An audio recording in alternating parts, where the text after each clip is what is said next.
Hi, my name's Helen Henderson, and welcome to a short reflection that I'd like to share with you for International Human Rights Day. International Human Rights Day is celebrated annually across the world on the 10th of December. And this year's theme is Stand Up and Speak Out for Human Rights. In every great movie, novel, myth, therein lies a common theme or structure. And Joseph Campbell called this the hero's journey. It is in fact a story of struggle, of overcoming adversity, facing our worst fears, and coming out the other side. For example, Frodo left the safety of the Shire to face countless demons and accomplish his quest to conquer Mount Doom. Or Meridell Brave refused to conform and get married and leaves the castle, and then pursues a quest to save her mum. All these stories, when the hero or heroine has faced the demons and survived a near-death experience, they cross a threshold. And as they return home after their quest, they gain a gift, a lesson, or new powers.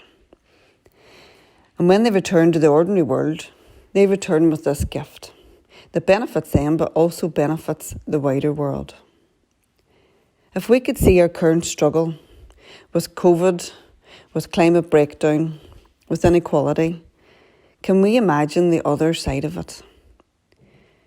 Can we distill the lessons that have been learned in the active hope of making our future better?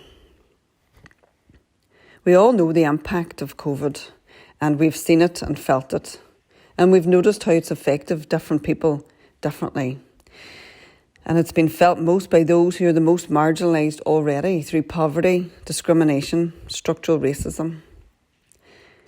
We've seen a high loss of life of our elders in care homes and the isolation of people with underlying health issues and disabilities. And it's also shone a stark light on the inequalities that exist in our society. So I wonder what the lessons are. The stark light that COVID shone also stripped away a lot of the unimportant things that we thought were important, but actually weren't at all. And it clarified what's really important to us. And as I speak with family and friends, we keep coming back to the same themes of the well-being of our family, of our community, and our planet. I witnessed the generosity and kindness of people and communities caring for their neighbours, with nobody left behind and nobody forgotten about. And it was people who already had little to give, but continued to give and try and support. I also noticed the slowing down, the noticing what was on our doorstep and the wonder of nature. And we came back to our senses in the absence of the busyness that usually distracts us and reconnected to our natural environment.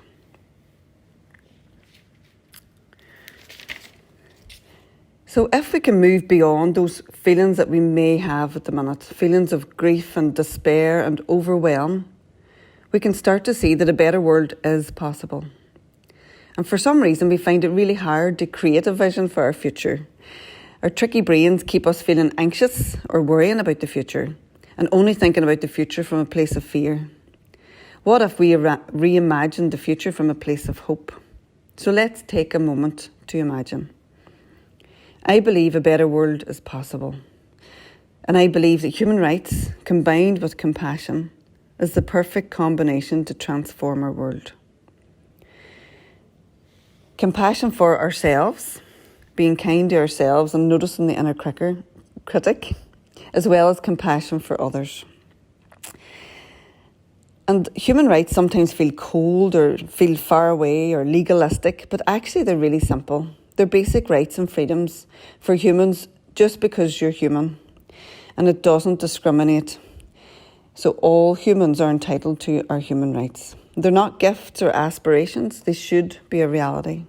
And they include really basic things like our right to education, right to healthcare, right to life, a right to have a say in decisions that are made that impact on us, and a right not to be discriminated against for any reason, whether it be our religion, our race, our class. So from that perspective, they're actually really practical. And it's important that as a society we have ways to hold our government to account on these human rights and promises that they are legally bound to deliver. So let's reimagine, if we rewrite the story going forward of 2020, where would we start? We would come back to our senses and understand that our well-being is dependent on the well-being of our planet. The air that we breathe, the water we drink, the food that we eat from the soil.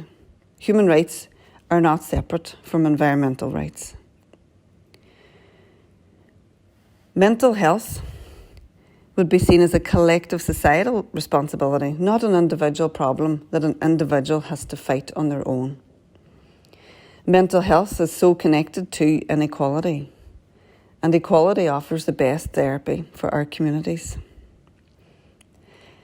Imagine our health system that values everybody, where carers and frontline workers are cared for and valued and restored.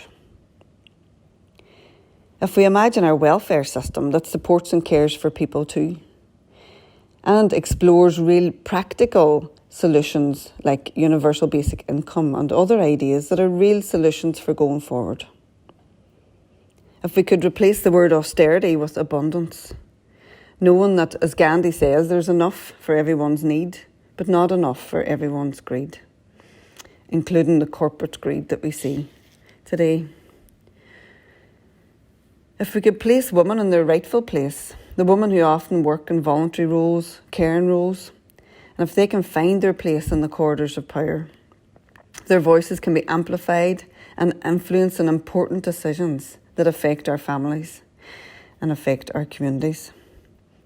And that we can support women who do challenge the patriarchal structure that we're in, and they're supported by the collective and not demonised.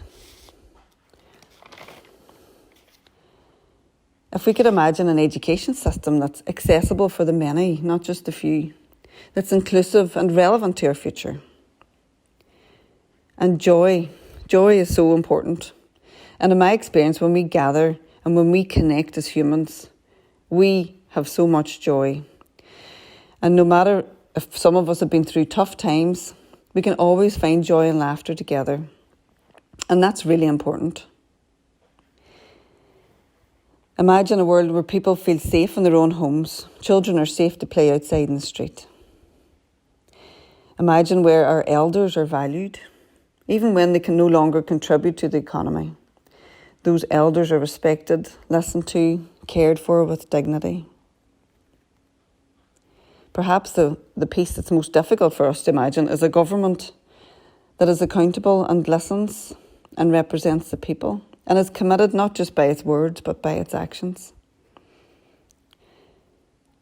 If we could start living as one human race, recognising that the word race isn't real and was only created to create difference and discriminate. And this journey, as we can see, going forward is not so much about an individual hero or heroine. It's about the collective. Individually, we do have some power, but collectively we are powerful. So speaking out, standing up for human rights together, demanding change, it's not about going back to the way things were that we say is normal, because in reflection it wasn't so normal. Our society was divided and unequal. And this is a chance, and the only chance that we'll get, to build back better. So let's share the story of what we mean by better.